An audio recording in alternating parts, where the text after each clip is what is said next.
할렐루야! 오늘도 말씀하시는 주님 안에서 살아갈 힘과 나아갈 길을 찾으시는 우리가 되기를 축복합니다. 4월 24일 목요일, 오늘 우리에게 주시는 하나님의 말씀은 요한복음 11장 17절에서 37절입니다. 예수께서 가서 보시니 나사로가 무덤 속에 있은 지가 벌써 나흘이나 되었다. 베다니는 예루살렘에서 오리가 조금 넘는 가까운 곳인데 많은 유대 사람이 그 오라버니의 일로 마르다와 마리아를 위로하러 와 있었다. 마르다는 예수께서 오신다는 말을 듣고서 맞으러 나가고 마리아는 집에 앉아 있었다. 마르다가 예수께 말하였다. 주님이 여기에 계셨더라면 내 오라버니가 죽지 아니하였을 것입니다. 그러나 이제라도 나는 주님께서 하나님께 구하시는 것은 무엇이나 하나님께서 다 이루어 주실 줄 압니다. 예수께서 마르다에게 말씀하셨다. 내 오라버니가 다시 살아날 것이다. 마르다가 예수께 말하였다. 마지막 날 부활 때에 그가 다시 살아나리라는 것은 내가 압니다. 예수께서 마르다에게 말씀하셨다. 나는 부활이요 생명이니 나를 믿는 사람은 죽어도 살겠고 살아서 나를 믿는 사람은 영원히 죽지 아니할 것이다. 내가 이것을 믿느냐? 마르다가 예수께 말하였다. 예 주님은 세상에 오실 그리스도이시며 하나님의 아들이심을 내가 믿습니다. 이렇게 말한 뒤에 마르다는 가서 그 자매 마리아를 불러서 가만히 말하였다. 선생님께서 와 계시는데 너를 부르신다. 이 말을 듣고 마리아는 급히 일어나서 예수께로 갔다. 예수께서는 아직 동네에 들어가지 않으시고 마르다가 예수를 맞이하던 곳에 그냥 계셨다. 집에서 마리아와 함께 있으면서 그를 위로해 주던 유대 사람들은 마리아가 급히 일어나서 나가는 것을 보고 무덤으로 가서 울려고 하는 것으로 생각하고 그를 따라갔다. 마리아는 예수께서 계신 곳으로 와서 예수님을 뵙고 그 발 아래에 엎드려서 말하였다. 주님이 여기에 계셨더라면 내 오라버니가 죽지 않았을 것입니다. 예수께서는 마리아가 우는 것과 함께 따라온 유대 사람들이 우는 것을 보시고 마음이 비통하여 괴로워하셨다. 예수께서 그들에게 물으셨다. 그를 어디에 두었느냐? 그들이 대답하였다. 주님, 와 보십시오. 예수님께서는 눈물을 흘리셨다. 그러자 유대 사람들은 보시오, 그가 얼마나 나사로를 사랑하였는가 하고 말하였다. 그 가운데서 어떤 사람은 이렇게 말하였다. 눈먼 사람의 눈을 뜨게 하신 분이 이 사람을 죽지 않게 하실 수 없었단 말이요. 오늘 말씀에서 예수님은 나사로가 죽은 지 나흘이 지나고서야 베다니에 도착했습니다.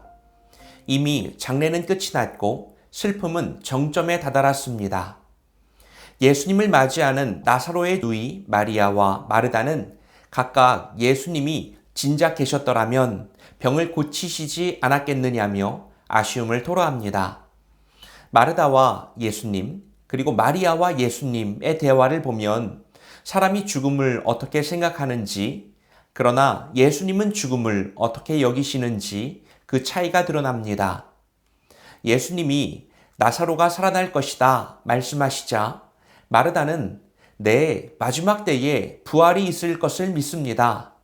말은 부활을 믿는다고 말하고 있지만 그 부활은 나중에 올 막연한 것으로 여기면서 영혼 없는 대답을 하고 있습니다. 이에 예수님이 그 유명한 말씀을 하시죠.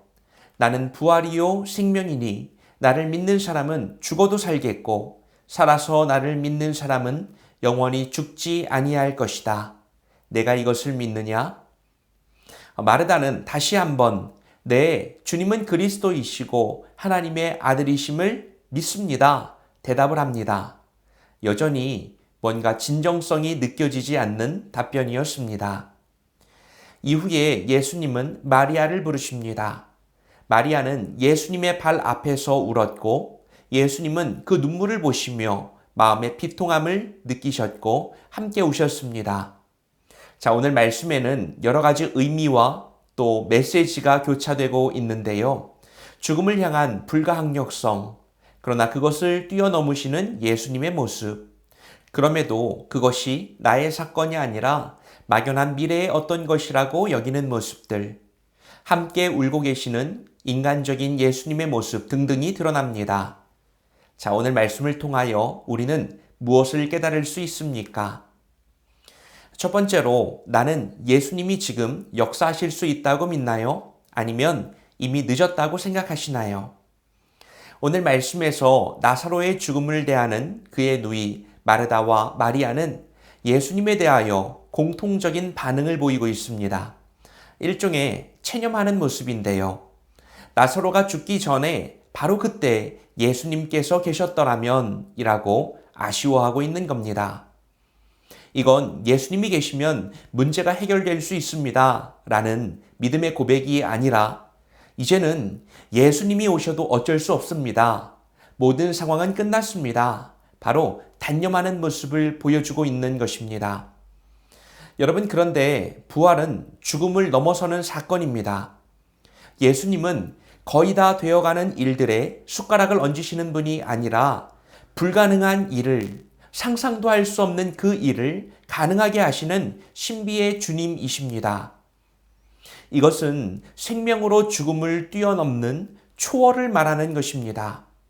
자연의 법칙을 완전히 거스르는 일입니다. 마르다와 마리아는 예수님이 얼마나 대단한 분이신지, 그분이 그리스도이시고 하나님의 아들이라고 고백까지 하지만 실제로는 그 놀라운 사건이 자신의 삶 가운데 나타날 것이라고 생각하지 못했습니다. 그 자리에서 예수님은 나는 부활이고 생명 그 자체이다. 예수님이 어떤 분이신지를 다시 한번 선포하고 계시는 것입니다. 우리의 모습을 돌아보고 적용해 봅시다. 우리는 예수님께 맡긴다고 말하면서도 이 일은 이제 망했다고, 혹은 이 문제는 그 누가 와도 어쩔 수 없다고, 혹은 이제 너무 늦어버렸다고 체념하는 모습을 보이고 있지는 않습니까? 예수님은 과거의 어느 지점이 아니라 지금 모든 상황을 바꾸실 수 있다고 말씀하시죠. 예수님의 가장 완벽하고 정확한 타이밍은 바로 지금입니다. 그리고 본다면 오늘 내가 만나고 있는 여러 가지 상황들, 어긋남, 부조리, 상황의 꼬임, 관계의 악화, 만나게 되는 여러 가지 문제와 아픔과 상처들, 이 모든 것들이 주님의 주권 안에 있음을, 이 모든 상황을 통하여 하나님의 영광이 어떻게 드러날 수 있는지를 집중해 보시기를 바랍니다. 이게 바로 믿음인 거죠. 문제와 상황 너머에서 그 모든 것을 뛰어넘으시는 생명의 주인이 바로 주님이십니다. 그 주님이 오늘 나와 함께하고 계십니다. 둘째로, 예수님의 눈물과 나의 고통은 어떻게 연결되어 있습니까? 예수님은 나사로의 죽음이 어떤 결과로 끝날지 알고 계셨습니다. 이제 곧 예수님은 나사로를 다시 살려내실 것입니다. 그럼에도 불구하고 오늘 말씀의 말미에 예수님이 울고 계시는 모습을 기록해 놓고 있습니다. 왜일까요? 이것은 단순히 예수님이 슬퍼하신다 정도가 아니라 예수님이 어떤 분이신지를 말씀이 우리에게 드러내고 있는 장면입니다. 예수님은 하나님의 아들이시지만, 그래서 모든 것들을 초인적으로 행하실 수 있는 분이시지만, 그분은 나의 아픔과 나의 상처에 진심으로 공감하는 분이라는 사실입니다. 하나님은 저 하늘 높은 곳에서 세상 모든 것들을 주장하시고 주관하시지만 오늘 나의 가장 은밀하고 세밀한 곳에서 마음을 만지시는 분이라는 사실을 알게 해주죠. 돌아봅시다. 나사로의 가족의 문제는 사실 우리 가족의 문제이기도 합니다. 우리도 삶에서 죽음으로, 병으로, 사고로, 갑작스런 많은 문제들로, 그런 사건의 발생들로 고통스러울 때가 많이 있습니다. 가족 중에 한 명만 어려움을 당해도 온 가족이 이미 초상집입니다. 그때 우리는 어떻게 반응하고 있습니까? 기도해도 변화되지 않는 상황들, 위로보다는 침묵처럼 느껴지는 하나님의 모습, 믿는다고 말하지만 여전히 무거운 감정들, 오늘 말씀에 나오는 예수님의 눈물은 그런 나의 상황을 주님께서 외면하지 않으신다는 분명한 증거입니다. 나의 아픔 가운데 주님은 울고 계십니다. 나는 그분 앞에서 있는 모습 그대로 슬픔과 연약함을 드러내고 있습니까? 아니면 마음 약해지면 안 돼. 다 잡고 억누르려고만 하고 있지는 않습니까? 눈물은 믿음의 부재가 아니라 믿음 안에서 드러나는 정직한 감정입니다. 예수님은 그 눈물을 함께 흘려주시기 위해서 오늘도 나의 삶에 찾아오고 다가오고 계십니다. 오늘 말씀을 통해서 우리는 나사로의 죽음과 그 죽음을 마주하는 인간의 반응과 이에 예수님이 어떤 모습을 보이고 계시는지를 살펴봤습니다.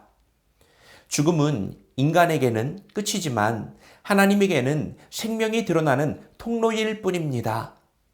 그럼에도 예수님은 나의 마음 가장 내밀한 곳에서 찾아와 주시고 공감해 주고 계십니다. 오늘 이 말씀을 통해서 진정 살아있는 주님의 존재를 만나시기를 바랍니다. 오늘은 하나님이 허락하신 기회의 순간이자 축복의 날입니다. 기도하겠습니다. 주님, 내가 포기한 자리에도 당신은 늦지 않게 오시는 분임을 믿습니다. 내 눈물 속에도 함께 계시는 당신의 사랑을 기억하며 오늘도 살아있는 믿음으로 주님을 기다리겠습니다. 예수님의 이름으로 기도드립니다. 아멘.